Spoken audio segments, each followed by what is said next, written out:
વાપરવામાં આવે. જે કેરી છે એનું નામ છે આમ્રફળ.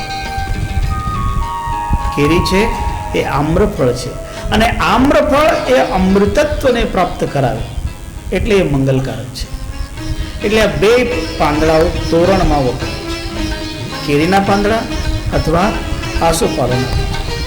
પણ ઘણી બધી જગ્યાએ હવે નથી મળતા. અમને આ અનુભવ થાય છે ત્યારે અમે પરદેશ જઈએ ને તો ત્યાં ન તો કેરીના પાંદડા હોય ન તો આસોપાલવના પાંદડા. ઘણી વખત તો નાગરવેલના પાન પણ નથી મળતા, બહુ મુશ્કેલ મળે.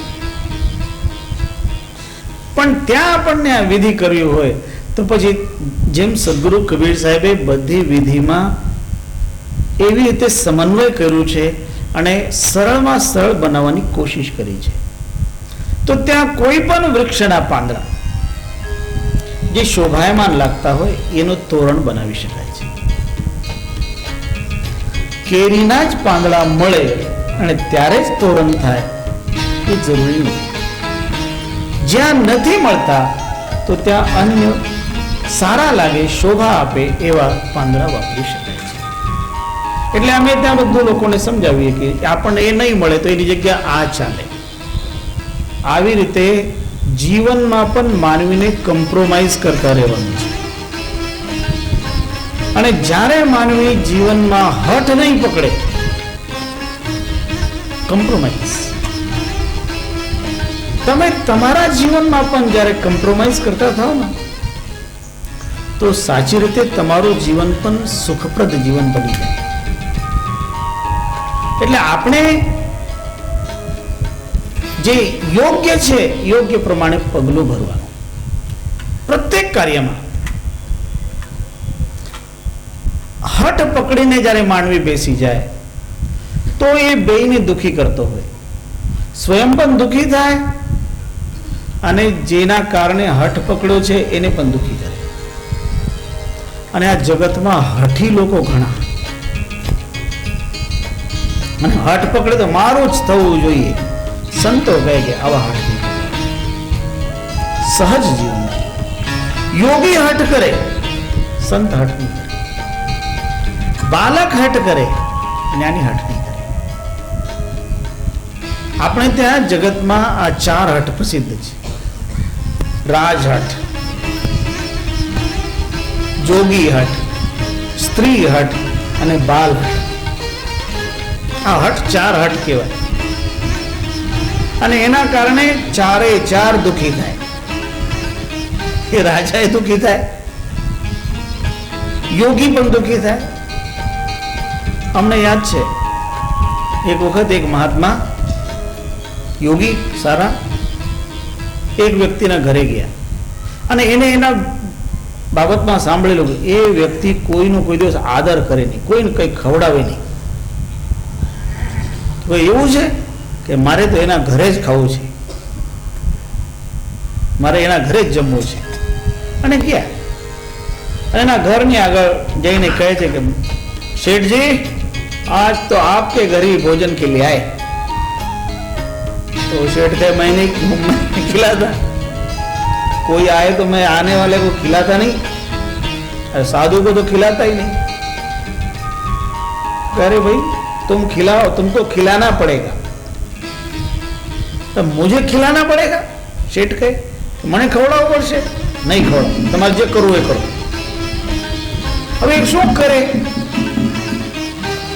તો મહાત્મા કહે છે કે મારે જે મારી શક્તિ પ્રમાણે છે મારે કરવું જોઈએ. અને એને હઠ બેસી ગયા ત્યાં એના ઘરની આગળ આંગણામાં બેસી ગયા કે તમે જમાડો કે નહીં જમાડો, હું તો અહીં જ બેસવાનો. અને પછી બેસી ગયા. એક દિવસ થયો, 2 દિવસ થયા, 3 દિવસ થયા, મહાત્મા બેસી ગયા એટલે ઉઠવાનું નહીં. 5 દિવસ વીત્યા અને બસ બેસી ગયા. પછી હવે 5 દિવસ ખાધું નહીં એટલે પછી ત્યાં સૂઈ ગયા. હવે આ શેઠ વિચાર કરે કે આ તો હઠ પકડીને બેઠા કે આ તો નહીં તો એ મરી જાય. એટલે એને વિચાર એને ખવડાવી દઈને એને રજા આપી. ત્યારે શેઠ પછી આવીને કે મહારાજ મહારાજ અહીં શરીર નહીં છોડો, કોઈ જમાડો. તો શેઠ મહાત્માને કહે કે મહારાજ બોલો હું જમાડી દઉં, તમે ચાલો.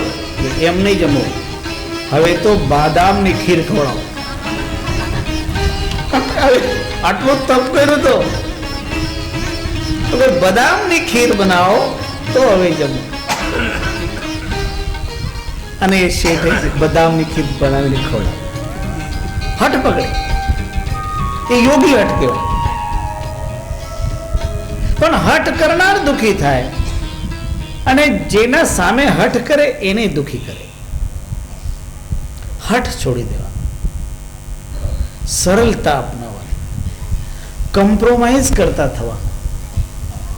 તમે તમારા જીવનમાં પણ કોમ્પ્રોમાઇઝ કરતા થાવ ને તો સાચા સુખી રહી શકો છો.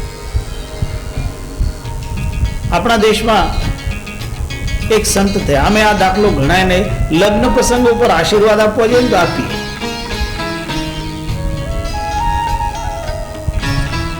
પૈઠણમાં એક સંત થયા, એમનું નામ હતું સંત એકનાથજી.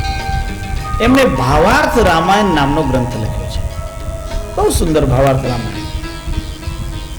એ જ્યારે એ રામાયણ નામનો ગ્રંથ લખતા હતા ત્યારે એમની પાસે એક યુવક આવીને એમને પ્રાર્થના કરે કે ગુરુજી, મારું પારિવારિક જીવન બહુ દુઃખી છે. પત્ની સાથે કાયમ કઈ ને કઈ ઝઘડો થતો રહે છે. તો આપ કઈક કૃપા કરો, કઈક આશીર્વાદ આપો કે અમારું જીવન સુખી થાય. ત્યારે એકનાથજીએ કહ્યું કે ભાઈ તું એકલો આવ્યો, તારી પત્નીને લઈને આવ્યો તો સારો થાત. ત્યારે એ કહે કે ગુરુજી, મારી પત્ની આવી શકે એવી સ્થિતિમાં નથી. તમારે જે કંઈ જ્ઞાન આપવાનું છે, જે કંઈ ઉપદેશ આપવાનો છે મને આપો. હવે સંતોની વિશેષતા એ રહી છે કે વાણી કરતા આચરણથી વધારે ઉપદેશ આપવાનું માને. એટલે એકનાથજી એ ભાઈને કહે કે ઠીક છે ભાઈ, તું આવ બેસી જાય. બાજુમાં એને બેસાડે અને થોડી વાર ગ્રંથ લખતા હતા. તો લખતા લખતા પોતાના હાથમાં જે કલમ હતી એ કલમને જમીન ઉપર નાખી દીધી અને આવાજ કર્યો. એમના પત્નીને આવાજ કર્યો. એમના પત્નીનું નામ હતું ગિરજાબાઈ. તો એકનાથજીએ એ ગિરજાબાઈને આવાજ કરી કે મારી કલમ ખોવાઈ ગઈ છે, જરા દીવો પ્રગટ કરીને આવો, દીવો લઈને આવો, મારી કલમ ખોવાઈ ગઈ છે. ખૂબ એકદમ બપોરનું ટાણું હતું અને ખૂબ પ્રકાશ હતો. એ કલમ દેખાતી હતી, છતાં એમને કહ્યું કે મારી કલમ ખોવાઈ ગઈ છે, જરા દીવો પ્રગટ કરીને આવો. રસોડામાંથી ગિરજાબાઈ દીવો પ્રગટ કરીને લઈ આવ્યા. સામે દીવો મૂક્યો, બાજુમાં પડેલી કલમ ઉપાડી અને એકનાથજીના હાથમાં આપી આ કલમ. ત્યારે એકનાથજી ગિરજાબાઈને કહે કે આ ભાઈ આપણો મહેમાન છે, તો એમ કહો આપણે મહેમાનનો કંઈક સત્કાર કરવો જોઈએ, એટલે અમારા બે માટે થોડું દૂધ લઈ આવો. ગિરજાબાઈ રસોડામાં ગયા. રસોડામાંથી 2 ગિલાસ દૂધ કરીને તૈયાર કરીને લઈ આવ્યા. 1 ગિલાસ એકનાથજીને આપ્યો, 1 ગિલાસ એ ભાઈને આપ્યો.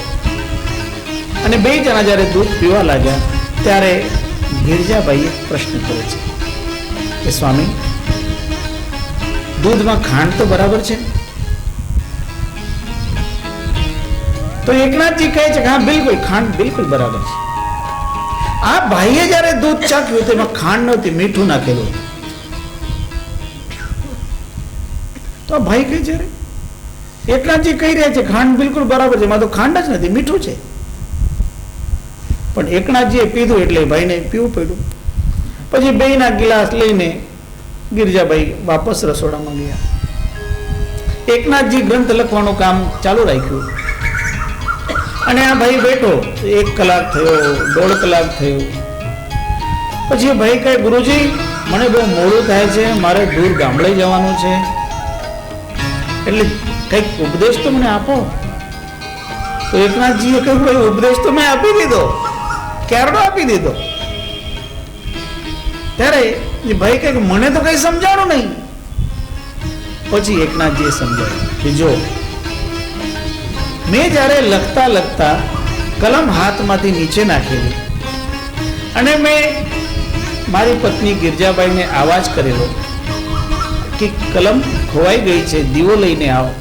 તો એ દીવો પ્રગટ કરીને આવીને એને મારી કલમ હાથમાં ઉપાડીને આપી. એને મને સામે એમ પ્રશ્ન નહીં કર્યો કે આવા અજવાળામાં તમને આ દીવાની શું જરૂર પડી? કેમ તમારી આંખો ફૂટી ગઈ કે કલમ નથી દેખાતી? આવો કોઈ શબ્દ નહીં બોલી અને એમને દીવો ત્યાં પ્રગટ કરી દીધો અને કલમ ઉપાડીને મને આપી. જ્યારે અમે એમને કહ્યું કે દૂધ લઈ આવો, ત્યારે દૂધ લઈને આવ્યા. ત્યારે એ દૂધમાં જ્યારે એમને મને સામેથી પૂછ્યું કે ખાંડ તો બરાબર છે, ત્યારે મેં કહ્યું કે હા બિલકુલ ખાંડ બિલકુલ બરાબર છે. સાચી રીતે તો ખાંડ હતી જ નહીં, એમાં મીઠું નાખેલું હતું.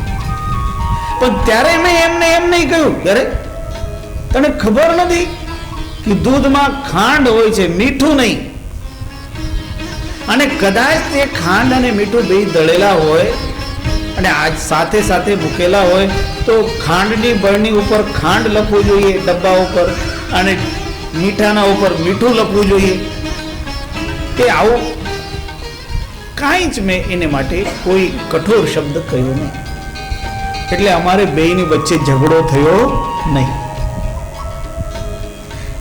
મેં જે કહેલું એને સહન કરી લીધેલું અને એને જે કરેલું એ મેં સહન કરી લીધેલું.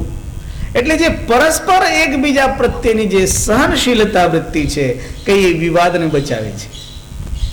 કોમ્પ્રોમાઇઝ, એકબીજાના દોષોને ઢાંકવાનું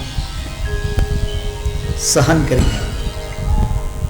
ત્યારે માનવી જીવનમાં સહજતા વૃત્તિ અપનાવે અને જેમ જેમ જીવનમાં સહજતા વૃત્તિ આવે તેમ તેમ બધું સરળ થતું.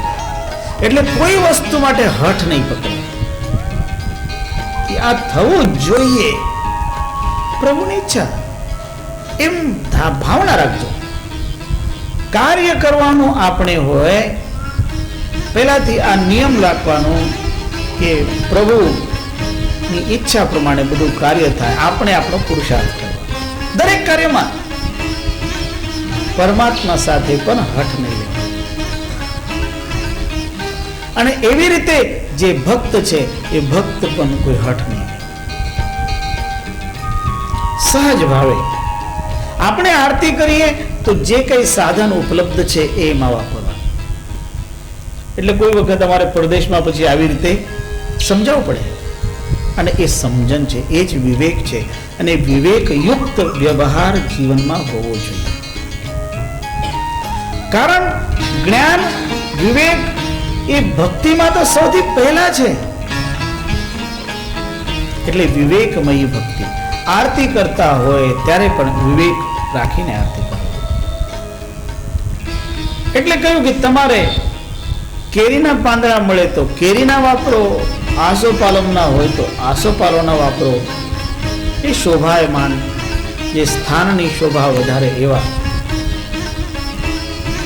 તતો વિતાન મધ્યેહિ સવિતસ્તિ કરાંતરા